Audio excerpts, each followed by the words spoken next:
Bonjour à tous et bienvenue dans cette petite table ronde qu'on s'est prévue au salon Bipositive qui se tient à Lyon du 21 au 23 mars 2023. Donc je suis très content d'animer cette petite table ronde parce qu'aujourd'hui on a choisi un thème un peu clivant mais d'actualité que nous avons décidé d'appeler transition énergétique. Les aides sont-elles la solution ou le problème? Avec moi pour parler de ce sujet passionnant, Aldo Torian, société Chevet Torian. Donc tu es artisan et responsable d'une petite entreprise dans la région de Tours. Donc tu fais plomberie, électricité, beaucoup de chauffage et de rénovation énergétique. Ça va Aldo? C'est ça, c'est tout à fait ça. À ma droite, un deuxième artisan, Childéric Richard, société EDR. Donc toi, tu es électricien à Grenoble avec une forte spécialisation dans le génie climatique, un peu de domotique. Et tu fais du bon boulot depuis plus de 15 ans, c'est ça?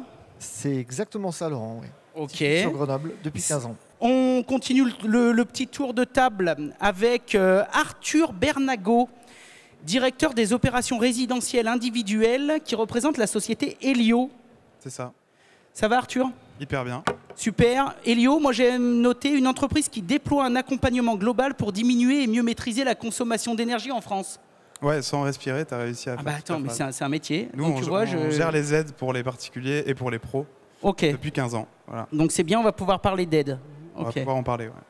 Ouais. Juste à côté, Calibat, on ne les présente plus, représenté par Guillaume Grand, délégué Bourgogne-Franche-Comté. Vive la Franche-Comté. Doubiste? Non. Non. Bourguignon. Bourguignon, oula. Pas mal aussi la Bourgogne. D'accord. Organisme français de certification et de qualification des entreprises du bâtiment. C'est ça. C'est ça. Et pour finir, Virgile Suavet, 25 ans, célibataire, dirigeant de la société Alaska, distributeur solaire, pompe à chaleur, etc. C'est bien ça? Exactement. Voilà. Bon bah écoute, moi ce que j'ai envie, c'est qu'on se fasse une petite discussion entre copains, entre amis, là, en fin de journée, quelque chose de cool, de sympa, d'intéressant pour tous les gens qui vont nous écouter et qui se posent des questions. Et donc on est à la cool, hein, c'est une petite discussion de fin de chantier. Donc je vais commencer déjà à poser un petit peu des questions et puis j'aimerais que vous preniez le micro et puis qu'on y réponde, qu'on en débatte. Le but c'est de faire un constat et de trouver des solutions. Je le dis parce que ne monte pas sur la table debout Aldo, on reste cool, tout va bien. Parce qu'il y a quelque chose qui m'a choqué en arrivant, c'est qu'on est dans le salon de la transition énergétique. Donc ça c'est plutôt génial. Salut les organisateurs, voilà. Donc ça c'est super, salon de la transition énergétique, ça parle économie d'énergie, ça parle écologie. Et quand je suis arrivé, j'ai pris 2-3 photos, j'ai vu des Porsche, des grosses Mercedes V8. Donc je me suis dit, à mon avis, il y en a un paquet qui sont déjà pas super convaincus par ce qu'ils vendent. Donc ça peut déjà être un sujet de discussion. Il n'y avait pas beaucoup de petites voitures électriques. Voilà, mais bon, c'est premier axe. Deuxième axe, question que je me pose, est-ce qu'on n'est pas en train de revivre toutes les erreurs qui ont été commises lors de la folie du solaire qu'on avait vécue dans les années 2005-2010 sous la présidence Sarkozy, juste après le Grenelle? La question est ouverte. Je peux rebondir. Hein. Vas-y, je t'en prie. Parce que j'ai 25 ans, mais j'ai quand même connu le moratoire en 2010. Ça faisait 1 an que je travaillais. Et c'est vrai que c'était un élément... Enfin, je ne sais pas qui a connu cette période-là où Energaia, ça devait être en décembre 2010, le gouvernement nous annonce qu'il gèle les tarifs de rachat. Et donc, personne ne savait ce qui allait se passer. Et donc, ça renversait toute une filière. Et puis, personne ne savait où il habitait. De ça, on peut en tirer 2 conclusions. Moi, personnellement, ça m'a permis de lancer mon autre projet qui est My Light System et de développer l'autoconsommation. Mais ça a été un élément déclencheur de se dire le problème des aides, c'est qu'on oublie pourquoi on fait les choses. On oublie à quel besoin on répond. On transforme un produit en un produit financier. Et le problème d'un produit financier, c'est que le jour où il est plus rentable, eh bien, il n'a plus aucune valeur. Alors qu'un produit, ça a des qualités. Pour un système de chauffage, ça va apporter la chaleur, ça va apporter des économies d'énergie. Vous avez un vrai intérêt. Donc, est-ce qu'aujourd'hui, on revit ça? Je ne pense pas non plus, puisqu'il y avait eu quand même... Moi, j'étais arrivé un petit peu à la fin, mais il y avait quand même une extrapolation. C'était devenu complètement n'importe quoi. À la fin, ils vendaient plus des systèmes solaires, ils vendaient de la défiscalisation ISF. Mais en tout cas, les réveils, lorsque les bulles éclatent, les réveils sont durs Et d'un point de vue économique, c'est terrible, puisque au final, on détruit quand même de la compétence, on détruit du savoir-faire. Et le solaire a quasiment mis 8 ans, 9 ans pour vraiment se relancer. Alors que c'était un marché mûr à l'époque et qu'on aurait pu faire perdurer ça. C'était absolument fabuleux. Je ne sais pas si vous avez connu ça, les collègues artisans. Y avait deux choses qui étaient très intéressantes. La première chose, c'est que quand on allait à un salon des énergies renouvelables, à l'époque, je parle, il y avait 200 exposants, il y avait 3 artisans et tout le reste, c'était des vendeurs à chaussures à bout pointu, tu sais, comme on appelle. Ils auraient pu vendre tout ce que tu voulais, Lolo. Et le gars disait, tiens, je vous ai croisé à la foire il y a 2 mois. Et les gars, ils signaient du solaire. Nous, on disait, mais ils vous ont pas demandé si votre toit était au sud, si vous n'aviez pas une huette peuplier. Non, ça passe. Ça s'autofinance, c'est bon. Donc ça, c'était le premier truc qui était un petit peu dramatique. La deuxième chose qui était un peu dramatique, c'est qu'à l'époque, quand on passait la frontière, moi, je travaillais beaucoup, j'ai beaucoup travaillé à l'international, c'est une chance que j'ai eue. On passait la frontière et on avait des kits complets à 5-6 000 euros. Plus 2 500 euros de pause. Ça faisait une belle petite installation qui durait 20 ans. Et quand on repassait de notre côté, le kit, il coûtait 22 000 balles. Mais c'est pas grave, ça s'autofinance. Donc il y avait une espèce de bulle autour de tout ça. Peut-être que je peux vous donner justement la parole pour apporter le complément de précision de Virgile. Mais encore une fois, est-ce qu'on n'est pas en train de revivre un peu ça et revivre un petit peu ce début ? Moi, je rejoins complètement Virgile sur un sujet que je répète tous les jours et que j'entends des pros avec qui je travaille, c'est qu'il y a des gens qui confondent la fin et les moyens. Et si les aides et les financements sont la fin, alors on crée des bulles, etc. Mais je pense qu'on est dans un moment clé où on a besoin, tous individuellement, dans nos maisons, dans nos logements, de carottes que sont les aides et de bâtons que sont les interdictions de louer, de vendre, etc. Le DPE en fait partie, comme les critères qu'on a mis sur nos voitures, maintenant on a le droit de rouler, pas rouler. On fait pareil avec les logements, ce qui est très bien. Mais au milieu de ça, on a une minorité qui fait beaucoup de bruit et qui utilise ces aides comme une fin. Moi j'ai des pros qui me parlent en nom de code, vous savez, des aides, la barre TH 104, qui me disent pas j'installe des pompes à chaleur. Donc nous on s'en méfie énormément. Ce que je regrette moi, c'est qu'ils font énormément de bruit. Et comme on me disait il y a quelques heures, c'est parce qu'il y a des voleurs de cacahuètes qu'on ferme les épiceries. Et on a énormément de choses à faire. Donc c'est à nous de proposer et on verra les solutions. Mais c'est aussi au gouvernement qui installe ses bâtons et ses carottes de s'assurer qu'on va jusqu'au bout. Est-ce que, peut-être une question soit pour les artisans, soit pour Calibat, je ne sais pas, est-ce que la profession, donc c'est-à-dire je parle les spécialistes de l'installation, est suffisamment armé et fédéré pour lutter un petit peu pour se protéger un petit peu. Quand je dis se protéger, c'est protéger son savoir-faire, mais également protéger aussi les clients. On est d'accord. Calibat, ouais. Comment vous vivez ça, vous ? Alors, nous déjà, au point de vue qualification, nous on s'aperçoit que les entreprises du bâtiment aujourd'hui, elles ont les compétences. Il faut savoir qu'on sort d'une réunion auditeur il n'y a pas très longtemps. Et en fait, c'est des statistiques. Aujourd'hui, on contrôle les installations RGE. Il y a 85% des installations qui sont sans non-conformité technique. Et vous avez 96% des entreprises aujourd'hui qui sont interrogées, qui sont pour l'audit RGE. C'est des chiffres qui parlent, c'est pas moi qui les invente. Et après, on voit très bien dans la constitution des dossiers, les entreprises montent en compétences. Il suffit aujourd'hui de leur demander des exigences, que ce soit technique, matériel, etc. On voit très bien les entreprises monter en compétences. Alors moi, je suis installateur. Toutes les semaines, on m'appelle pour des installations qui ne fonctionnent pas. Ces gens sont RGE comme moi. Arrivé un moment, le client il doit être capable de faire la différence entre un RGE qu'on appelle Fleximan, parce qu'il y a des flexibles de tous les côtés. Le mec qui met la pompe à chaleur en une journée. Moi, je vais mettre une semaine à 8 jours pour installer ma pompe à chaleur. Je vous certifie, on n'a pas du tout le même boulot. Sauf qu'arrive un moment, RGE, oui, mais il faut voir la différence, quoi. Quand je vois des installations qui sont RGE, les mecs qui sont RGE comme moi, la sonde extérieure, comme je faisais voir tout à l'heure, elle est posée sur les tuyaux frigo, elle est calée avec des tuiles, enfin, il y a des flexibles de partout, enfin, c'est pas possible, quoi. Et ces mecs, ils sont RGE comme moi. Donc, arrivé à un moment, on doit pouvoir faire la différence entre des gens qui travaillent bien et des mecs qui travaillent à l'arrache. Ça fait partie du... Alors ça, merci Aldo pour cet envolé lyrique. Ça fait partie des constats. C'est pour ça aussi que j'ai toujours voulu, dans toutes nos émissions, on a toujours des gars de terrain sur place, parce que c'est très important pour nous. Parce que ça fait partie aussi de la question souvent qui est levée du RGE. Souvent, les 3/4 des gens ne sont pas ni pour ni contre, mais quel est vraiment le vrai... Je te laisserai la parole, Childé.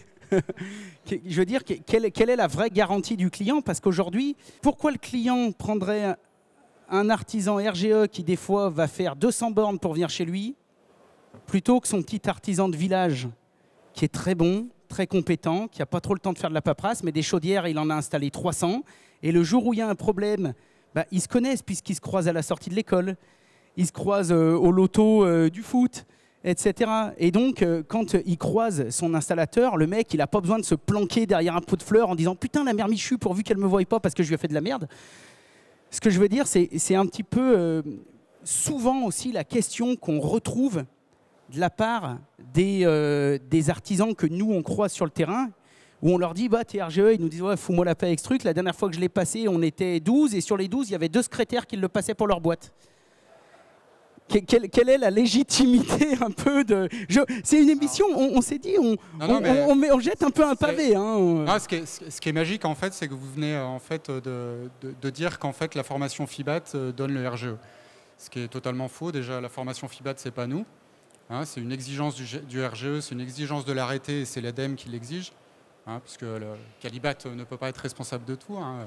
Non, mais là, je pointe pas du doigt Calibat. Hein, voilà. Et donc, la plupart des questions qu'on a des particuliers, ce qui me choque, c'est que vous côtoyez les professionnels. Quand on a le FIBAT, on n'est pas RGE, en fait. Voilà. Je peux l'entendre de la bouche d'un particulier. L'entendre de la bouche de la profession, c'est plus délicat, quand même.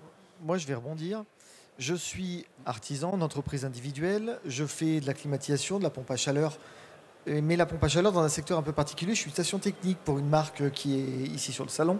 Donc je ne les pose pas. Je fais que les entretiens et je veille au bon fonctionnement des appareils. Donc j'ai vraiment un œil qui serait un petit peu le vôtre. Au niveau expertise, je fais attention à ce que tout soit bien respecté au niveau des consignes, des préconisations. Et je me rends compte d'une chose, c'est qu'il y a beaucoup d'installations que je reprends sur des installateurs qui sont qualifiés RGE Calipac, qui devraient faire un travail fantastique parce que les professionnels, les marques leur donnent un cahier des charges à respecter qui est vraiment draconien, sans quoi les machines ne sont plus prises sous garantie. Et quand on sait le prix d'une pompe à chaleur, on espère qu'elle soit prise sous garantie le plus longtemps possible. Et je me rends compte qu'en ayant beaucoup d'appels, il y a certaines entreprises qui ont eu pignon sur rue pendant quelques années et disparaissent, arrêtent, ou font autre chose, vont vers le professionnel, parce qu'ils ont des problématiques avec ces clients, ils ont des installations qui sont à problème, sur lesquelles les préconisations ne sont pas respectées, sur lesquelles les organes de sécurité ne sont pas mis en place. Alors, je ne comprends pas très bien pourquoi il faut avoir une qualification RGE qu'ils ont tous, hein, un Calipac qu'ils ont tous aussi, et ils font un travail de merde. Je ne comprends pas très bien. Alors, est-ce qu'il y a un manque de contrôle par les organismes qui sont censés les contrôler? Je ne sais pas. Ou est-ce qu'il y a des personnes qui sont très compétentes sur l'obtention de diplômes et de qualifications, mais qui, du côté professionnel et manuel, c'est des manches. La question est ouverte. J'aimerais savoir comment vous faites pour contrôler ces gens. Vous nous donnez un chiffre de 15% d'entreprises recalées. Moi, sur ma petite expérience, je suis plus dans les 25 là, hein, quand même. Oui, alors c'est vrai qu'après on retient souvent les mauvaises installations. Hein. Moi le premier, il n'y a pas de souci à ce niveau-là. Il faut savoir qu'aujourd'hui vous avez 2 types d'audits. Hein. Vous avez les audits RGE et les audits C2E. Les audits C2E, ils ont été créés pour quoi? Pour la fraude essentiellement. Les audits RGE, ils ont été créés pour la technique. Nous, aujourd'hui, je vous dis, hein, c'est les stats qui parlent. Il faut savoir, dans le parcours d'une entreprise, dans un audit RGE, on va le contrôler une fois tous les 2 ans, en moyenne, quoi. Ce qui n'empêchera pas de réaliser des travaux toute l'année qui ne sont pas forcément très bons. Enfin, je veux dire, et on s'est rendu compte que plus on contrôlait, c'est pas là où où on chopait, on va dire, les artisans qui travaillaient mal. Hein. Moi, là où je veux rebondir, c'est aujourd'hui, qu'est-ce qui a amené un petit peu à ces réalisations de travaux, etc. C'est les coups de pouce à 1 euro qui ont amené tout ça. Les coups de pouce à 1 euro, c'est, encore une fois, parce que j'entends plein d'amalgames, c'est pas nous, quoi. Oui. C'est les pouvoirs publics. Non, mais j'insiste justement ouvertement. Tu as raison. C'est les pouvoirs publics aujourd'hui qui ont fait de la communication sur on est capable de vous installer une pompe à chaleur à 1 euro, on est capable d'isoler les combles à 1 euro. Les entreprises qui ont voulu profiter de cette manne-là et qui se sont engouffrées là-dedans, elles ont fait quoi? Elles ont fait des travaux à 1 euro. Voilà. Après, là, moi, je suis très content. On te passe le micro. Si tu veux, tu peux lui passer le micro tout de suite après. Moi, là, vraiment, je suis très content que vous vous exprimiez tous. Vraiment, encore une fois, même Guillaume. Et moi, j'ai un grand respect. J'ai été Calibat, c'était mon truc préféré. Non, mais je te le dis, j'ai un grand respect. En fait, là, nous, ici, ce qui est important pour nous, c'est vraiment de discuter et de débattre de toutes les questions qui pourraient nous être posées quand on croise les collègues, de tout ce qui est un petit peu soulevé. Et là, on parle beaucoup, depuis tout à l'heure, de pompe à chaleur, de solaire, etc., parce que c'est vrai, mais je veux dire, c'est une globalité. Encore une fois, on a fait un chantier, il n'y a pas longtemps, on était ensemble avec Aldo, on est arrivé, parce que c'est vrai que c'est ce qui est un petit peu dommageable, c'est-à-dire qu'on n'est pas en train de dire que tous les RGE ne sont pas bons. Et on n'est pas en train de dire que le RGE n'est pas bien. Le RGE, c'est bien, ça part en tout cas d'une bonne intention. Mais ça devrait être le dernier critère de choix d'une entreprise. C'est-à-dire qu'il devrait y avoir une checklist complète. Est-ce que le gars est proche de chez moi? Est-ce que le gars est bon? Est-ce que le gars a des bons avis? Depuis combien de temps l'entreprise existe? Et en tout à la fin, est-ce que le gars est RGE? Et le problème, c'est que cette tendance, on a l'impression qu'elle est inversée. Ce qui se fait que nous, quand on arrive sur des chantiers, et on a des photos, crois-moi, et c'est pas joli à voir, sur des chantiers, un des derniers chantiers qu'on a fait, il y avait quand même du polystyrène installé sur une maison à colombage. Ah, mais c'était RGE, c'était 1 euro. Ok, mais j'entends le fait que ce soit les pouvoirs publics qui fassent ça. Je pense que c'est une erreur, parce que le pouvoir public, qu'est-ce qu'il veut? Au final, il veut pouvoir arriver à la fin de son mandat et dire « Moi, sous mon mandat, j'ai rénové tant de milliers de logements. » Ok, mais quid de tout le boulot de merde qui a été fait et qui va être à refaire avec les assurances, etc. Et surtout qui amène une mauvaise réputation à l'ensemble de la profession. Parce que ces gars, on les entend le matin de 9h à 11h chez notre ami Courbet, qui appelle les gars « Mais comment vous avez pu faire cette merde ?»« Ah ben, c'est plus notre problème, on dépose le bilan demain. » Clac. Donc c'est un petit peu cette idée de faire un constat global et ensuite ensemble d'essayer de proposer ou en tout cas de discuter de solutions éventuelles qui pourraient être mises en place pour aider les gens à ne pas se faire avoir et pour conforter les artisans qui, eux, font du bon boulot, dire ben, on ne se bat pas dans le vent contre des mecs qui font de la merde à 1 balle, quoi. Tu vois ce que je veux dire? Non, excuse-moi. Je voudrais juste réagir par rapport à ça. On essaie de mettre en face de chaque problème une réglementation. Et en fait, on se rend compte que plus on rajoute une réglementation, plus on rajoute une qualification, plus on éloigne les artisans de leur capacité à adresser le marché. Puisqu'aujourd'hui, au final, il faut non pas un savoir-faire, il faut plutôt un savoir-faire administratif. Si on regarde les primes et le montage à 1 euro, aujourd'hui, c'est surtout de l'ingénierie financière pour être capable d'avancer les primes, se faire payer. Enfin, ce n'est pas du registre de l'artisanat, on n'est plus dans le métier, c'est des montages financiers. Et donc, il y a quand même un sujet qui est primordial, qui est le calibrage des primes. Et on peut dire ce qu'on veut, mais quand on est capable de vendre de l'isolation à 1 euro et qu'on est capable de gagner des millions et pour le coup d'avoir des dizaines de grosses voitures, c'est que le problème il vient du calibrage. C'est pas normal parce que les gens qui vendent de l'isolation à 1 euro, je peux vous dire qu'il n'y a pas un entrepreneur qui allait mettre d'isolation. Donc il est capable de payer l'artisan, il est capable de tout payer et il a une marge confortable. Donc aujourd'hui, on a un problème de calibrage de primes. On se cache derrière des réglementations. Moi, je suis désolé, RGE, c'est pas parce que vous êtes RGE que vous savez faire une PAC. Et plus on va venir renforcer avec des exigences réglementaires qui éloignent du savoir-faire, plus on éloigne les artisans. Parce que je connais un artisan, il n'est plus capable de poser une installation solaire parce qu'il n'est pas capable de se payer une décennale. Donc vous allez devoir passer par une société commerciale et payer 2 fois le prix que vous allez payer en Allemagne. Et c'est pareil pour de la pompe à chaleur. Donc il y a un moment donné, il faut qu'on trouve un moyen de déréglementer et d'enlever ces exigences de qualification qui sont tout simplement absurdes pour communiquer sur le savoir-faire. Vous avez une attestation de capacité, vous êtes frigoriste, vous êtes chauffagiste, vous savez faire une pompe à chaleur. Et c'est pas normal, je vous rejoins, qu'en France, on donne plus d'aide et on paye plus cher que partout. pompe à chaleur, honnêtement, les systèmes solaires sont payés 3 fois plus cher en France qu'en Espagne, qu'en Allemagne. On ne peut pas dire que les Allemands ils sont moins bien payés que les Français. Non, et puis surtout, comme tu dis, que nous qui sommes des amoureux de notre métier et de tout ce qu'on peut constater, on voit bien que, comme tu le disais, tous ces systèmes d'aide ou tous ces systèmes de qualification ne font pas de ces entreprises des gens meilleurs. C'est-à-dire que, comme disait Aldo tout à l'heure, tous les gens chez qui on constate des problèmes nous ont tous certifié qu'ils avaient pris des entreprises qui avaient absolument toutes les qualifications. Mais pareil, quid de l'entreprise ? Alors on pourrait pareil repartir sur le gouvernement ou quoi que ce soit, mais est-ce qu'aujourd'hui, quelqu'un qui installe ce genre de produit, est-ce que c'est normal que ce soit par exemple une société commerciale ? Est-ce que la personne qui se pointe à la chambre des métiers en disant « Tiens, je vais faire une boîte de solaire, mais monsieur, vous êtes installateur ? Ah bah non, moi je vais embaucher 8 mecs ou 20 sous-traitants qui viennent de je sais pas d'où. » Parce qu'on les a vus aussi, hein, et nous on est copains avec toute l'Europe. Hein. Mais quand on arrive chez les mamies et qu'on lui dit « Mais pourquoi vous lui avez pas dit d'arrêter ?» Bah il parlait même pas français. Ah bon, bah ok, génial. Donc, comment on a pu en arriver là ?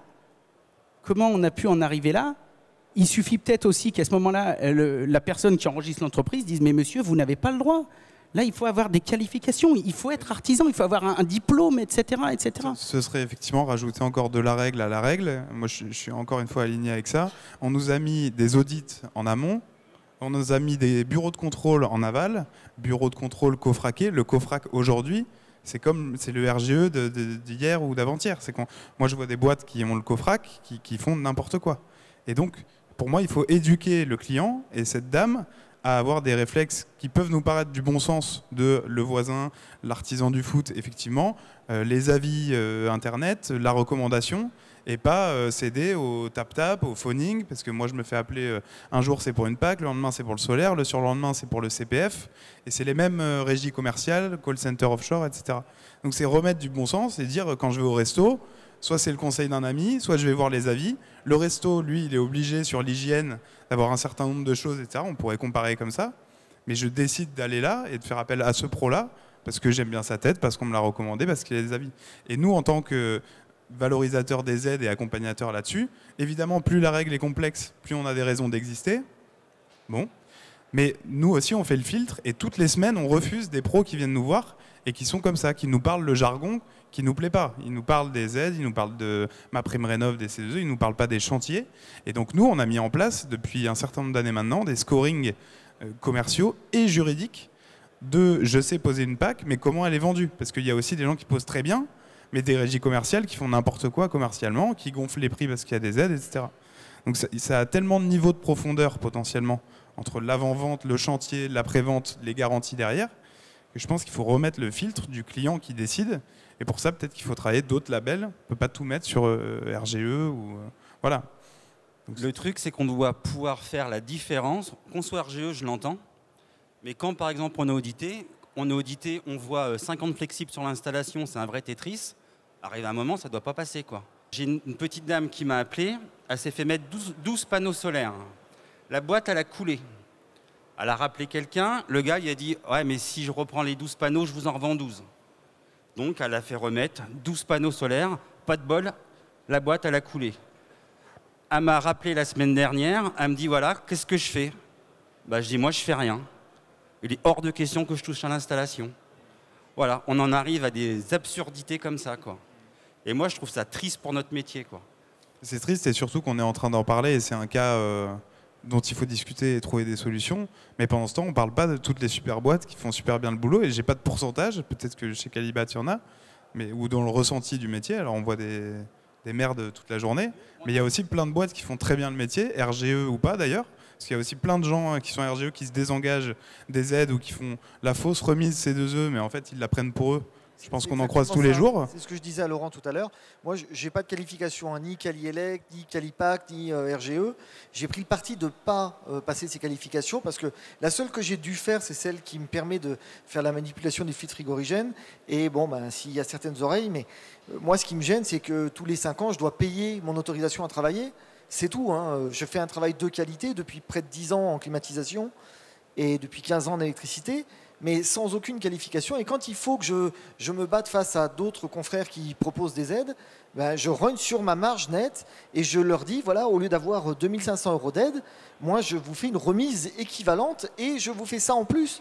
Et en fait, sans aucune publicité aujourd'hui, en étant entrepreneur individuel, j'arrive à m'en sortir parce que les gens ont confiance en moi. Et c'est une question de confiance. Et je pense que ce qui est important aussi de rappeler, il faut que les particuliers, quand ils souhaitent mettre en relation une entreprise avec leur habitation pour pouvoir faire réaliser des travaux, il faut vraiment qu'ils se posent la question de qui est en face, quel est son métier, quel est le principal métier, la personne avec qui je discute. Parce qu'on peut avoir des super commerciaux, ça existait dans les fenêtres pendant un temps, hein, aussi, ils vous vendaient des fenêtres à prix d'or. Je ne sais pas quel gaz il y avait dedans. Mais donc il faut vraiment se poser la question, la personne qui est en face de vous, en tant que particulier, qu'est-ce qu'il veut vous vendre? Est-ce qu'il veut vous vendre un produit et un savoir-faire, ou est-ce qu'il veut vous vendre un contrat et sorti de chez vous, il n'en a plus rien à faire? C'est vraiment la question qu'il faut se poser. C'est ce qui est important. Je suis assez d'accord, et c'est vrai que je suis assez d'accord avec, en tout cas avec l'analyse de tout le monde. Moi, ce que je retiens quand même, c'est que pour rebondir à ce que tu disais, Arthur, c'est qu'évidemment, il y a encore des milliers d'artisans passionnés, prêts à vous faire du bon boulot, etc. Et on en rencontre tous les jours. Nous, c'est un peu notre boulot. On est toujours chez les uns, chez les autres. Et heureusement. Mais c'est vrai qu'il y a toujours cette histoire de frustration quand on en parle un petit peu avec eux. Pas qu'on leur vole un petit peu leur capacité à bien faire leur métier, mais ils ont l'impression que... on discutait avec un collègue la dernière fois qui a fait du bois toute sa vie.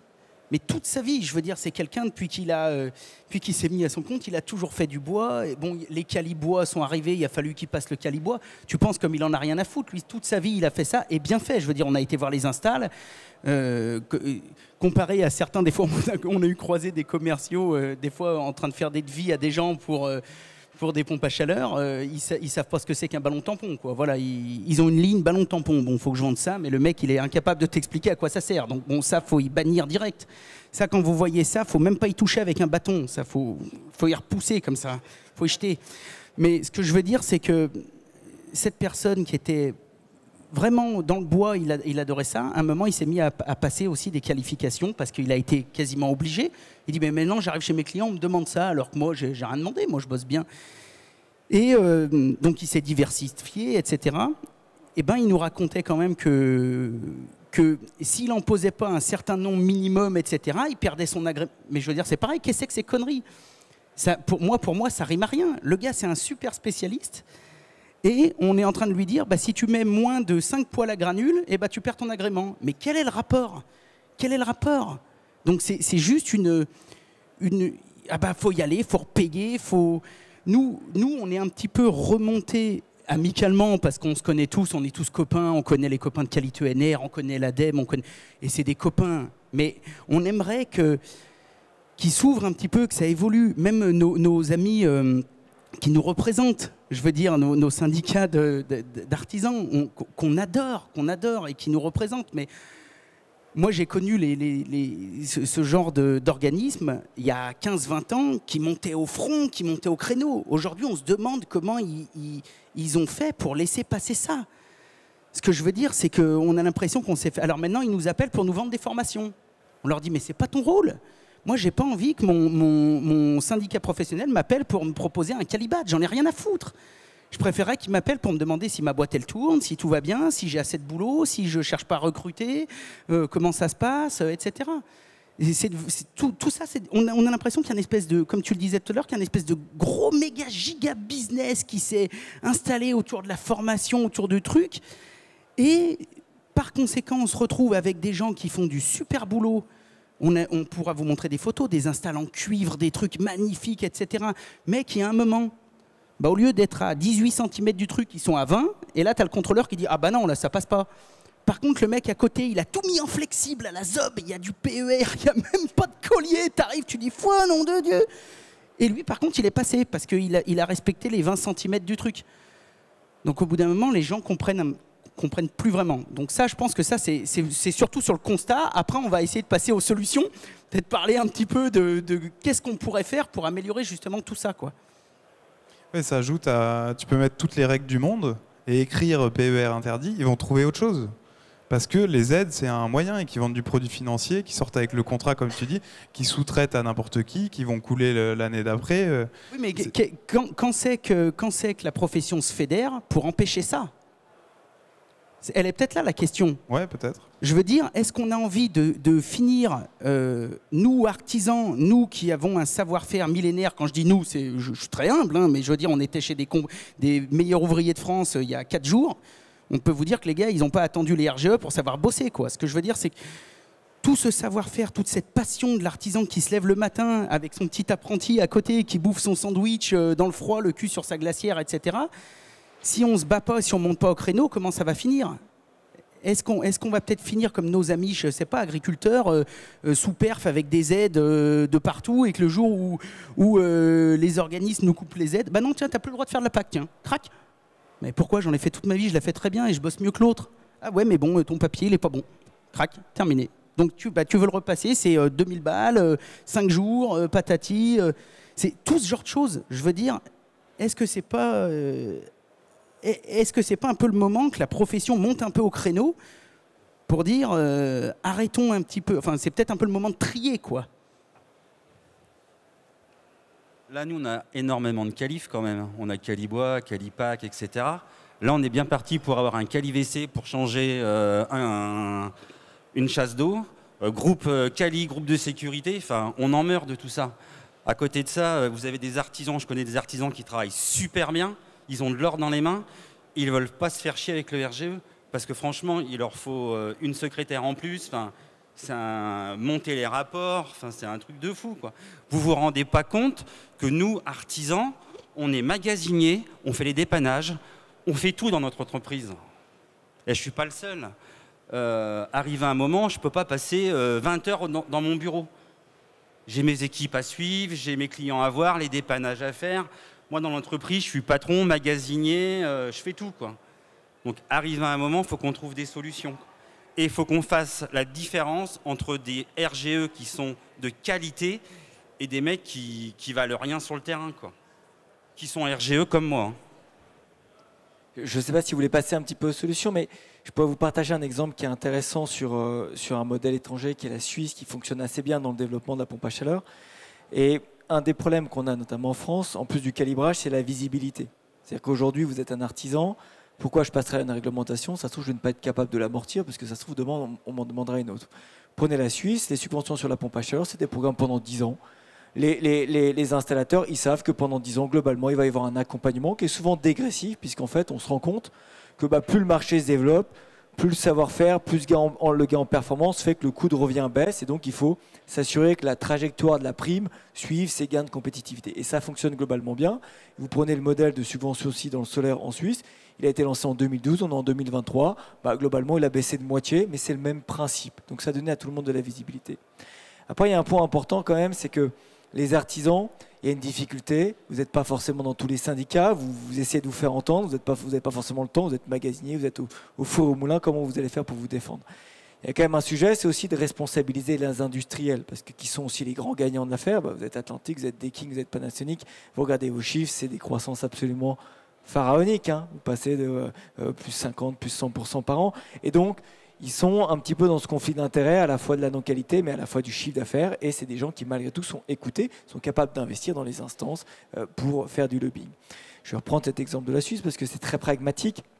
Aujourd'hui, un industriel a la responsabilité, lorsqu'il vend le système, de la maintenance pendant 2 ans de la pompe à chaleur. Voilà. Donc, il doit trouver des solutions, non pas simplement d'installer, mais de faire marcher. On construit des modèles de primes qui sont uniquement sur l'installation. Par contre, le résultat, tout le monde s'en fout. On vend des systèmes à économie d'énergie sur le papier. Est-ce qu'ils font réellement des économies d'énergie? On n'en sait rien. Il y a un truc qui est tout bête. Prenez la pompe à chaleur haute température, decking 80 degrés. C'est un petit peu technique ce dont je vous parle, mais en gros, c'est le bulldozer de la pompe à chaleur. C'est-à-dire quand vous vendez ça, vous n'avez pas besoin de dimensionner. Donc si vous devez vendre une machine et que vous n'y connaissez rien, vendez ça. Le seul sujet, c'est que ça ne fait pas faire d'économie dans 5 cas sur 10. Et encore, je suis sympa. Parce que ça consomme beaucoup, parce que ça fait que ça a 2 compresseurs, ça fait 80 degrés, c'est extrêmement puissant. Par contre, ça marchera. Et donc, on a quand même un conflit d'intérêts entre des industriels qui gagnent beaucoup d'argent, moi je les connais relativement bien, et puis des installateurs aussi, certains gagnent beaucoup d'argent et qui ont le porte-parole. Et donc on doit trouver un moyen quand même de responsabiliser aussi ceux qui tirent profit quand même de la croissance de cette industrie, les distributeurs, les installateurs. Aujourd'hui, on doit demander les qualifications de nos clients. C'est à mon avis une bonne chose, c'est contraignant mais c'est une bonne chose, parce que si on ne vend pas le matériel, il ne sera pas installé. Je pense qu'on doit avoir une vision un petit peu large aussi, et pas uniquement demander aux artisans de se qualifier.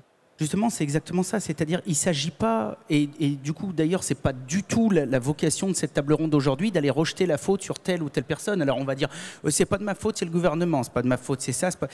Moi, je pense qu'on est vraiment tous responsables. Bien sûr, le gouvernement, pour moi, a une grosse part de responsabilité.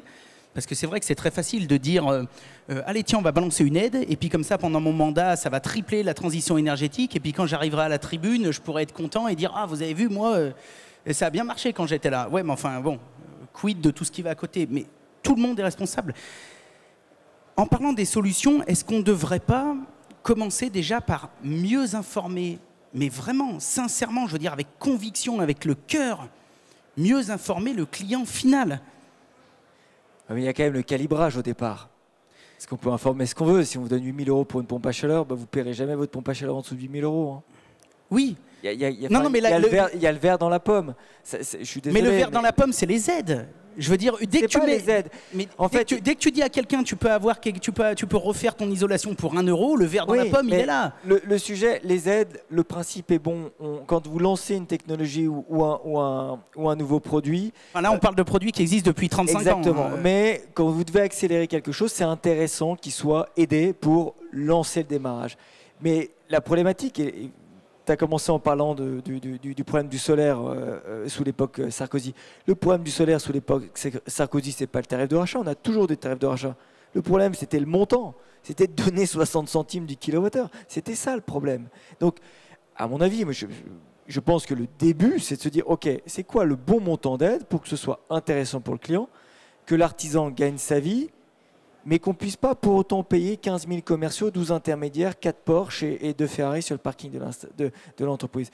Et là, on a quand même un calibrage à faire. Et je suis désolé, mais moi, les échos que j'ai eus, je ne suis pas un spécialiste de l'isolation, mais au début de l'isolation à 1 €, vous étiez capable de vendre à 1 € et de générer 2 fois plus de chiffres que quand vous vendiez l'isolation de comble à 2 500 €. Parce qu'ils arrivaient à générer quasiment 4 000 € d'aide. Le problème, il est du départ. Si vous générez des... Oui, mais justement, ce problème, il est aussi du départ, et là, c'est très intéressant, mais il est du départ, mais parce que comment on peut laisser une entreprise arriver chez quelqu'un, lui dire, tiens, signe en bas, pour toi, c'est 1 €. Elle n'ira pas, en fait. Mais bien sûr qu'elle va y aller, puisque nous, c'est ce qu'on constate. Comment ça se fait qu'à l'heure actuelle... Elle y va parce qu'elle gagne sa vie, et c'est pas normal. Pourquoi ? Je veux dire, où sont les contrôles ?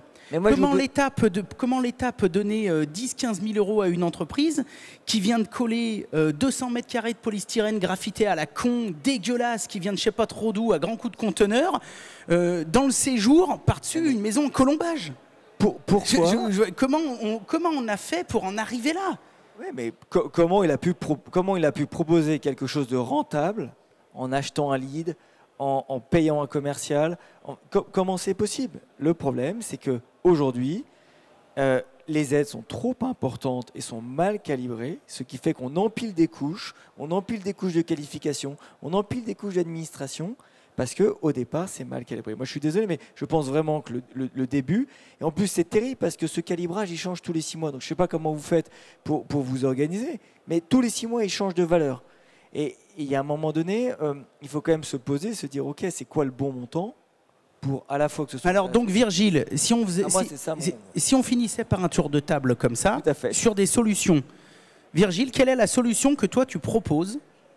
Moi, ma solution, ce serait de retravailler le calibrage des aides et de proposer des plans d'aide sur des durées de 5 à 10 ans à chacune des filières, avec une dégressivité. Voilà. Donc, je ne vois pas comment on peut construire une entreprise à 6 mois. Je ne vois pas comment on peut construire une entreprise à 1 an. Une entreprise, c'est un projet. Donc c'est 1, mieux calibrer les aides, et 2, donner de la visibilité aux professionnels, ce qui donnera aussi de la visibilité aux consommateurs, parce que moi, il ne sera pas obligé de s'informer tout le temps. Donc c'est ça. Visibilité plus mieux calibrer les aides. Childéric ? Alors, moi, je trouve que Virgile a raison si les aides existent. Par contre, je trouve que les aides, c'est un faux semblant. C'est-à-dire que c'est un gaz pour gonfler le ballon de baudruche. Aujourd'hui, c'est un petit peu comme la consultation chez le spécialiste en chirurgie. Votre mutuelle vous rembourse combien? 350? Eh bien, ce sera 350, plus le tarif de consulte traditionnel. Si on met des aides, le prix des machines, que je trouve exorbitant, il est gonflé d'autant du montant de l'aide. Donc, est-ce que l'aide est réellement une aide? Je me répète, mais est-ce que c'est réellement là pour aider le particulier à faire un projet? Je ne pense pas. Au départ, sur l'idée, elle est jolie, c'est comme le communisme, hein, c'était super pour tout le monde, on sait ce que c'est devenu, mais les aides, elles sont là pour elles trompent la réalité du marché, c'est-à-dire que les prix ont augmenté de manière artificielle, et si on en revient à un prix réel, il n'y a pas besoin de proposer des aides à ses clients, moi j'en propose pas, et je suis encore vivant 15 ans après, donc alors ça dépend peut-être de la taille de l'entreprise, effectivement, hein, et des charges qu'on peut avoir, mais je ne suis pas certain que les aides soient un réel gain pour les particuliers. Disons que ce qu'on constate, c'est que quand il y a une aide, par exemple sur une pompe à chaleur, on va voir notre distributeur, il nous dit bah tiens là, la pompe à chaleur tel modèle, je te la fais, qui était 3 ans avant à 7 000, je te la fais à 10 000.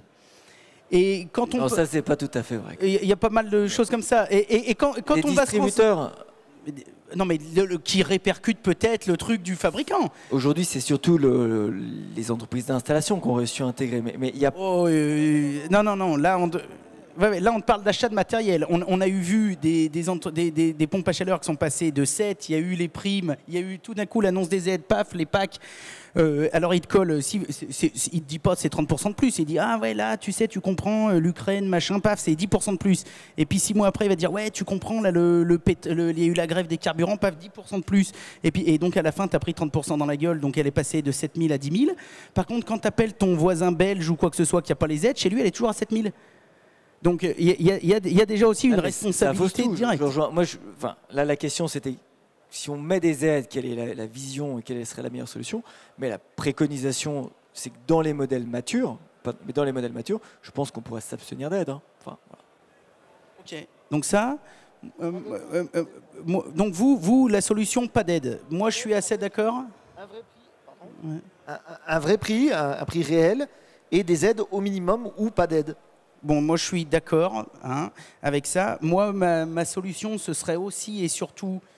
Moi, je suis plus terre à terre. Moi, je vais revenir à l'artisanat fondamental. Moi, ce serait aussi et surtout trier les entreprises.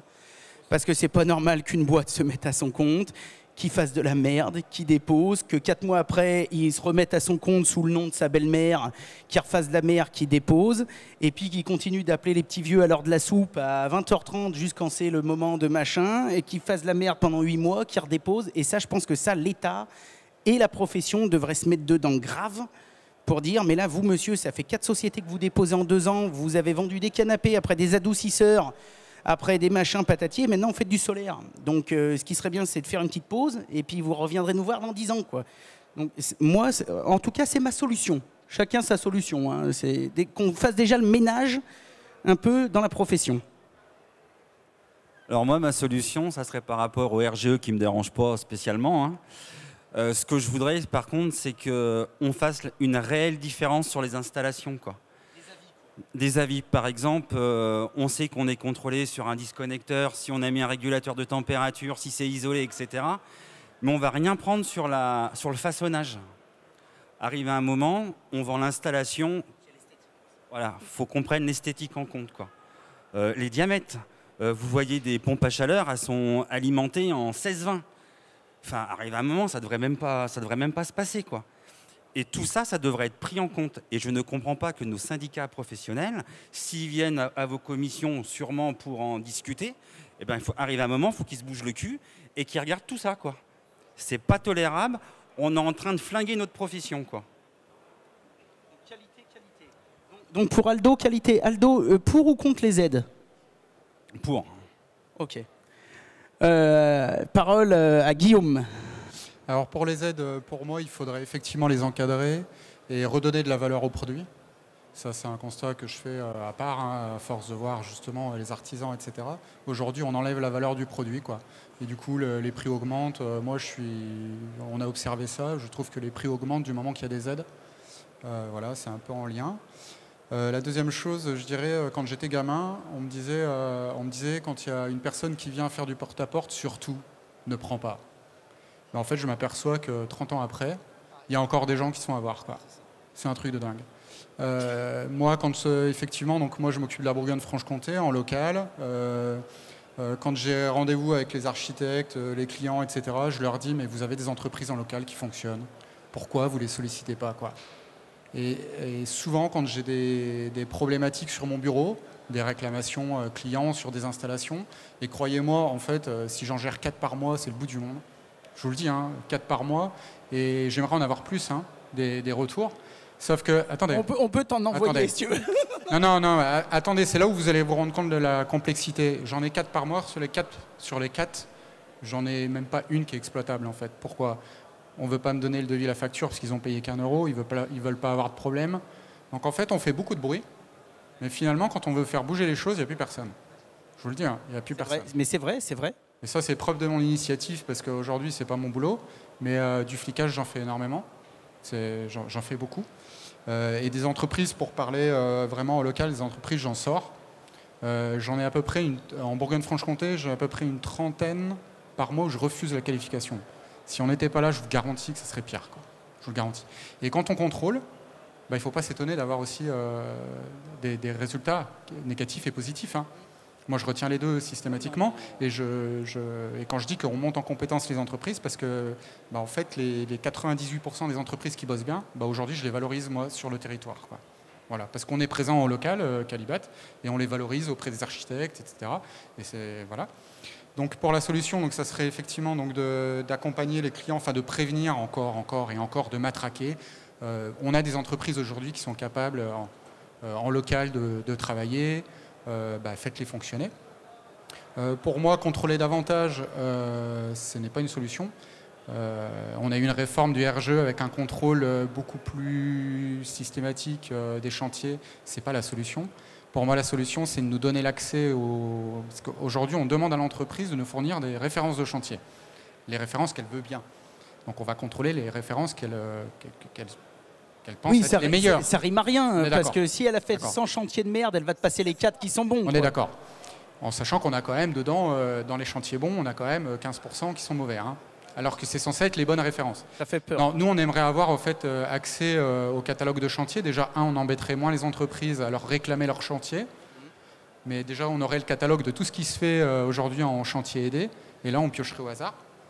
Ouais. Comme dans le PV, dans le panneau photovoltaïque, on a le consuel et on va piocher au hasard. Je trouve que ça, c'est plutôt pas mal. Je suis d'accord. Voilà, donc déjà, j'aimerais ça. Et juste, alors, je ne suis pas dans la solution, mais c'est juste pour essayer de faire comprendre aussi pourquoi il y a des entreprises aujourd'hui qui sont RGE et que même Calibat, on n'en voudrait pas. Je vais vous donner un exemple très concret. Dans le 21 en Côte d'Or, j'ai eu une entreprise, le gars était tout seul, artisan, diplômé, de l'expérience en chauffage, pompe à chaleur, etc. Il demande chez nous la pompe à chaleur. Aucun problème, diplômé, tout ça. Il rentre dans les critères, mais dans un critère d'une entreprise très bonne. 1 an après, on lui demande son questionnaire de suivi, parce que tous les ans, on les suit. 3,7 millions de chiffre d'affaires, 2 personnes. Voilà. 1 an. Il est rentré chez nous, c'était un artisan. C'était un artisan qui avait bossé 10 ans dans une très bonne boîte en Côte d'Or. Voilà. C'est pour vous dire aussi la complexité du système. On n'a pas que des gens qui viennent et qui veulent monter un business. On a aussi des gens qui se retrouvent à... il y a de la demande, et puis ils veulent faire, ils n'arrivent pas à embaucher, ou ils veulent pas, ils sous-traitent. Ah tiens, il y a l'autre qui n'est pas RGE, je peux lui sous-traiter, puis je le dis pas, puis dans mes factures, c'est moi qui suis RGE. Mais là, justement, c'est ce genre d'entreprise peut-être qu'il faudrait contrôler peut-être 10 fois plus que les autres. Eh le lien que je vous donne sur j'aimerais avoir la liste des chantiers, ça nous permettrait aussi d'avoir une vraie liste des chantiers qu'ils effectuent, où est-ce qu'ils les réalisent, les travaux. Vous voyez ? Parce qu'à un moment donné, quand on creuse, parce que nous, on va creuser aussi dans le dur, quand on a des indicateurs, et quand on va creuser, c'est de la volonté personnelle, parce qu'on ne serait pas obligé de le faire, quand on va creuser, on s'aperçoit que le gars, effectivement, il est à Dijon, mais il fait des travaux à Nantes, il fait des travaux à Paris, et puis que finalement, il n'a que 2 salariés, il nous en a maquillé une dizaine, parce que les dizaines, c'est des commerciaux, et voilà. Moi, ce que j'aimerais bien, toi, on est Caligaz. On fait nos certificats sur Internet et l'audit, elle est au hasard. Ouais. Et là, ce qu'il faut, c'est en arriver à ce stade-là, quoi. Alors, tu vois, je voulais en parler tout à l'heure et ça tombe bien que tu en parles. hier, j'ai encore reçu 2 rapports d'audit sur du gaz. Les gars n'avaient pas fait le certificat gaz, quoi. C'est pas parce qu'aujourd'hui on oblige les choses que les gens ils sont obligés de le faire. Oui, mais justement, pour rejoindre ce que Virgile disait tout à l'heure, parce qu'on connaît aussi très bien nos amis suisses, qui n'ont pas que des qualités, mais bon, ils font de la bonne fondue. Mais ce que je veux dire, c'est qu'au-delà de ça, ils sont plus dans le bon sens. Est-ce que là, le bon sens, si on n'y arrive pas, c'est un peu dur ce que je vais dire, mais si on n'y arrive pas en sensibilisant, est-ce que là, il ne faudrait pas sortir le bâton et dire « Ok, mec, je crois que tu n'as pas compris. Ça fait 2 fois qu'on te contrôle, mais là, on va te défoncer. » De manière à ce que le mec, il se dise... Moi, j'ai toujours le souvenir quand je vais en... Il y a un exemple intéressant. La fameuse manipulation des fluides, qui est quelque chose qui est obligatoire depuis je ne sais combien de temps, mais personne ne l'appliquait. Aujourd'hui, un distributeur, s'il vend une machine à un installateur qui ne respecte pas ça, c'est 75 000 € d'amende. Il y a des distributeurs nationaux qui ont payé. Moi, je peux vous dire qu'aujourd'hui, c'est... Oui. Ils vous le demandent. Mais voilà. Donc c'est possible de le faire. Et en effet, si vous mettez un montant significatif, une amende à 50 000 €, bah, tout de suite, ça va. Mais la problématique, c'est que si ça tombe sur le petit artisan, qu'est-ce qu'on fait, quoi? Qu'est-ce qu'on fait? Oui, mais je pense que tout est une question de prévention, information, et par contre, attention... encore une fois, c'est le système suisse. Tu vas en Suisse, tu dis, tiens, dis donc, là, c'est 50 km/h. Putain, les gars, vous êtes bien disciplinés. Pourquoi vous roulez pas plus? Oula, parce que putain, si on se fait choper, là, attention, c'est pas la même. Voilà, c'est direct, bing. Là, le gars qui te fait un certificat gaz, il a loupé le truc. C'est OK, mec, t'as plus le droit de faire de gaz pendant 3 ans. Ouais, mais on a aussi des bonnes entreprises dedans, sincèrement. Oui.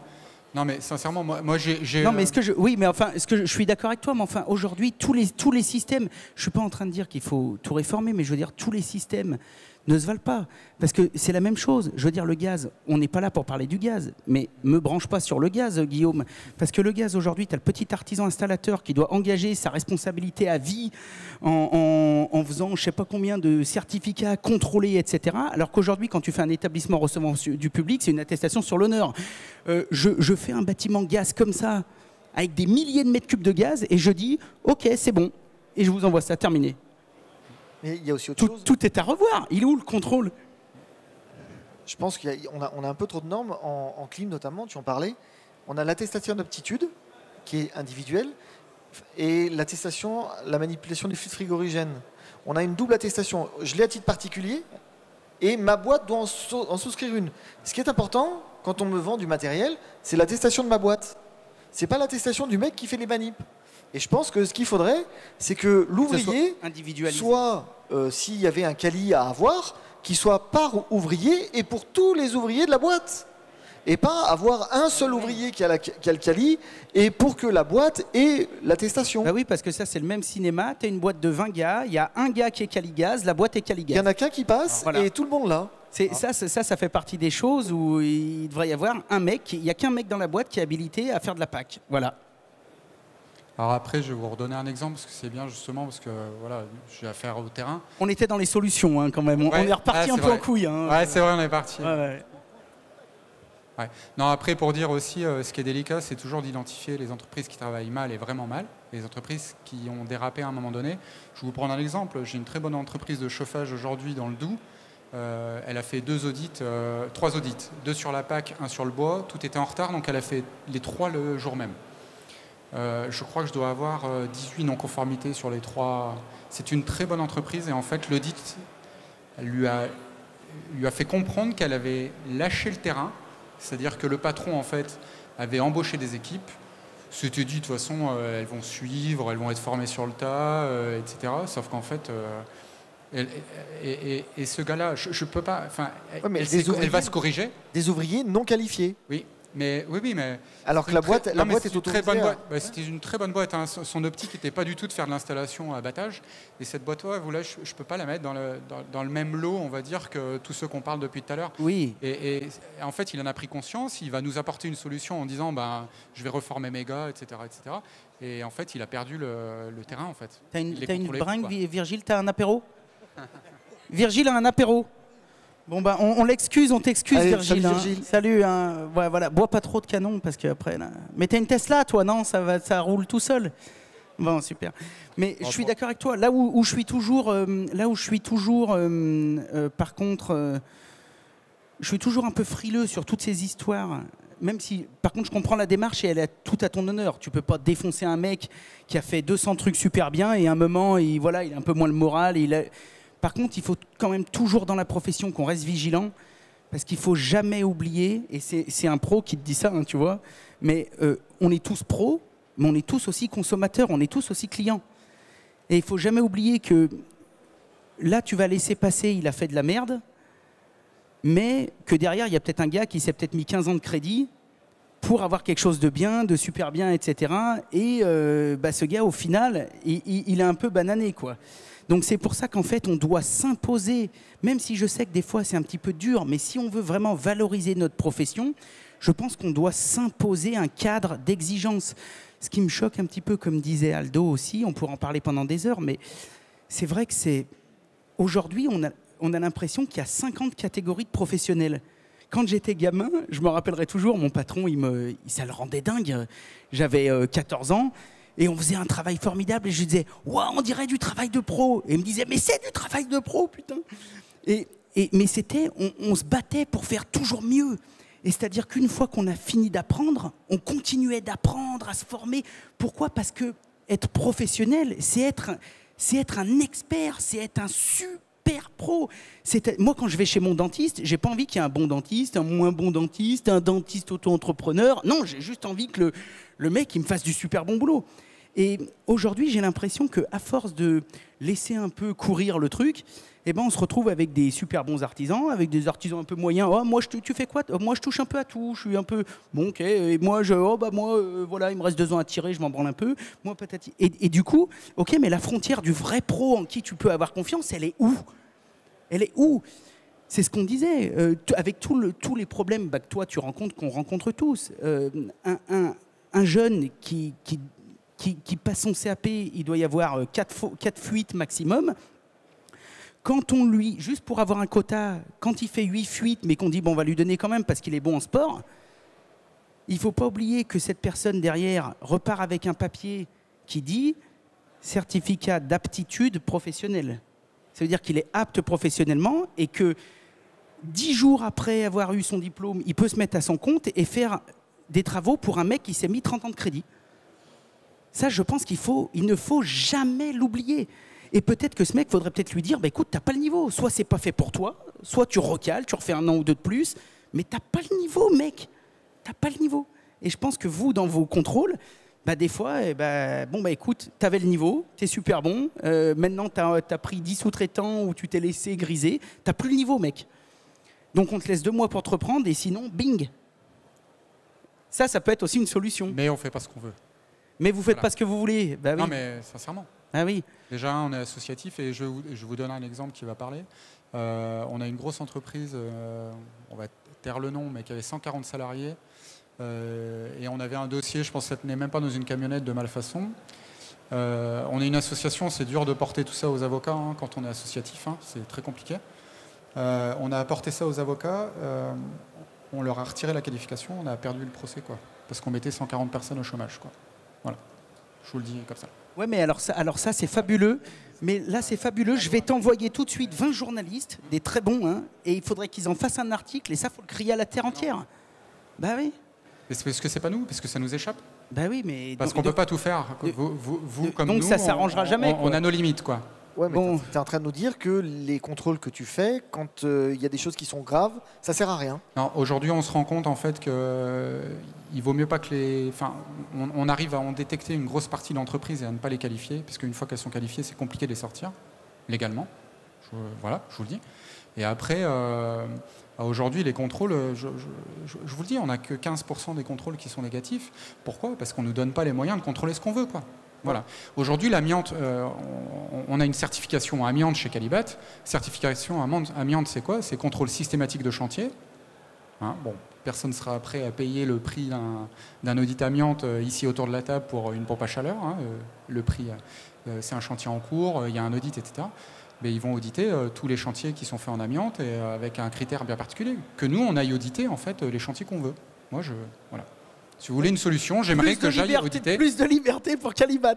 C'est bien, voilà. C'est bien, mais c'est en faisant des émissions comme ça que ça. Donnez-nous, nous on a demandé donnez-nous les chantiers qui sont aidés. Donnez-nous la liste, elle existe cette liste. On nous refuse l'accès. Donnez-nous la liste. Voilà. On va finir sur les solutions avec Arthur. Ouais, je rebondis là-dessus parce que nous, on fournit ces listes au bureau de contrôle COFRAC. Donc on pourrait très bien imaginer les fournir à plein d'autres gens. Première chose. Deuxième chose, il faut que tout le monde se parle et plus. Calibat, avec nous, avec MaPrimeRénov'. L'énorme changement qu'il y a depuis quelques mois ou années, c'est que MaPrimeRénov' et Bercy et la DGCCRF sont maintenant synchronisés. Oui, on peut pas faire mieux. Ils jouent au golf ensemble, quoi. Ah bah, je ne sais pas s'ils jouent au golf, mais en tout cas, il y a un truc de name and shame. Les pros, nous en interne, on a mis depuis des années des systèmes de red list. On voit un truc suspect, on convoque le pro chez nous, même si c'est pas notre métier de faire de la technique. Nous, on pourrait dire administrativement, le dossier, il est joli. Franchement, tout a l'air de bien aller, mais on a une exigence quand même là-dessus.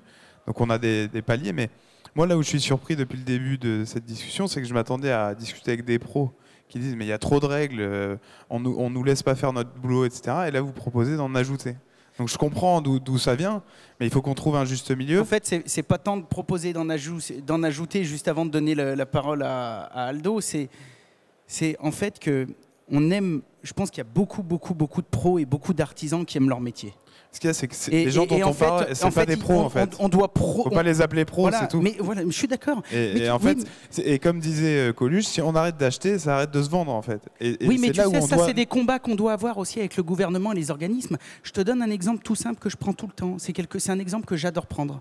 J'adore prendre cet exemple. Tu sais, dans la rue, tu descends, il y a 2 boulangeries. Il y a un mec qui se lève à minuit et qui tourne ses croissants. C'est-à-dire que quand tu vas le voir lundi, tu lui achètes une poignée de croissants, tu peux lui dire « Dis donc, Dédé, ça va? Ouais, ta femme, tout? Ouais, bon. Dis donc, demain, tu veux pas me mettre 2-3 pépites de chocolat dans mon croissant? Si, si. » Et bien sûr, il peut parce que c'est un vrai artisan. Sur sa façade, c'est marqué artisan boulanger, il fabrique. Et puis en face, il y a ce qu'on appelle un point chaud. C'est pas ni mieux ni moins bien, il en faut, c'est différent. Sauf que lui, il se lève à 5h du matin, il s'est fait livrer pendant la nuit du surgelé, il te fout ça au congèle, il appuie, il regarde le replay du match d'hier soir, et tout d'un coup, ça fait ding, il prend, il fout en vitrine. Mais sur sa façade, c'est toujours marqué artisan boulanger. Mais si on lui achète et le client, quand il va voir, il dit, dis donc, il y en a un qui est un peu plus cher que les autres. Ouais. Donc moi, je pense qu'il faut faire la même chose avec le bâtiment. Comment ça se fait que sur la façade d'un mec comme ça, et que j'ai rien contre lui, il en faut. Il en faut. Comment ça se fait que sur la façade d'un mec comme ça, c'est marqué artisan? Ouais, je pense qu'on touche un truc là. Donc, mais c'est comme sur l'agriculture ou les produits ultra transformés ou quand tu vas à ton AMAP du coin en direct producteur, etc. C'est si tu n'achètes pas, on dit maintenant ton caddie, c'est ton bulletin de vote tous les jours. Alors à ce moment-là, pour les pros, il faut faire la même chose. Il ne faut pas les appeler pros, je suis d'accord. Mais c'est ni RGE, ni des contrôles, ni des COFRAC. Il faut leur demander des qualifications. À qui? Aux nouveaux pros. Ou à tous les pros, il faut qu'on ait tous les qualifs, mais... Oui.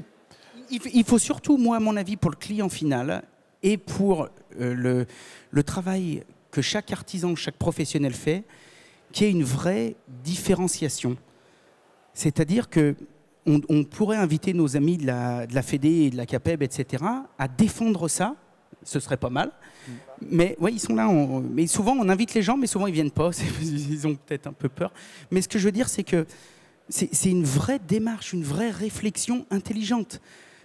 Quand tu as quelqu'un qui te dit, bah tiens, voilà, j'ai 2 devis de fenêtre, il y en a un qui est 2000 balles de moins, bah oui, mais il y en a un qui a un atelier, qui a des salariés, qui a un apprenti, qui forme des jeunes, et il y en a un autre, son boulot tous les matins, c'est d'arriver sur une villa neuve, il y a une palette de fenêtres en PVC qui vient de Pologne qui est là, il fout ça à la mousse polyuréthane et au spit. Mais les gens commencent à changer. Et c'est quand même un artisan menuisier. Donc c'est pareil, j'ai rien contre lui, il en faut, mais il devrait être marqué sur son camion poseur de menuiserie. Ça ne devrait pas être marqué artisan menuisier. Un artisan menuisier, moi j'en connais, je lui dis je veux une fenêtre en forme de cœur avec un losange dessous, il va me dire aucun souci.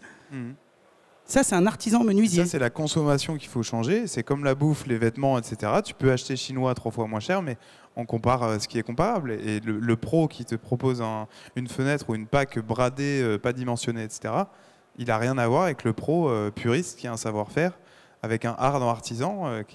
Et donc aujourd'hui, le problème, c'est qu'on a des vendeurs de leads, on n'en a pas parlé, mais tout tourne autour du lead en ce moment. Il y a des call centers, il y a des régies commerciales, etc. Et l'artisan, c'est lui qui touche, c'est lui qui fait à la fin. Donc c'est lui qui doit avoir, en plus d'un label... Il faut qu'on se fédère encore plus et qu'on monte au créneau. On va être obligé de conclure, messieurs, parce que la régie me fait signe qu'ils doivent aller rejoindre Virgile à l'apéro. Donc, ce que je vous propose... Merci à notre public, hein, je pense qu'on peut les applaudir. Hein, merci. C'est super. On a refait le monde un petit peu en toute bienveillance, hein, parce qu'on est passionnés, on est copains avec tout le monde. Et en tout cas, on était très, très, très contents de vous avoir. Donc, Virgile de chez Alaska qui doit être en train de manger des olives. Childéric, société EDR à Grenoble, artisan passionné, qui sera aussi avec nous demain soir ici. Aldo, toujours pareil, fidèle au poste. Aldo Torian, société Chevette-Orient dans la région de Tours. Voilà, pour faire du bon boulot. L'ami Guillaume, merci d'être venu représenter un petit peu tout ça. On a bien compris que ce n'était pas facile tous les jours, mais que vous faisiez de votre mieux. Et c'est très important pour nous d'avoir des gens et des organismes comme vous qui osent dire « Tiens, je vais participer à une émission où ça va peut-être un peu brasser ». Mais c'est des sujets d'actualité qu'il ne faut pas éluder. Et je pense que c'est toujours intéressant d'avoir des débats constructifs, bien sûr, autour de ces sujets parce que ça intéresse beaucoup de monde. Et puis Arthur, le grand Arthur en bout de table de chez l'entreprise Helio, qui nous a fait aussi la joie d'être là. Je pense que si la régie n'avait pas la gorge sèche, on aurait pu continuer encore 2 heures. Hein.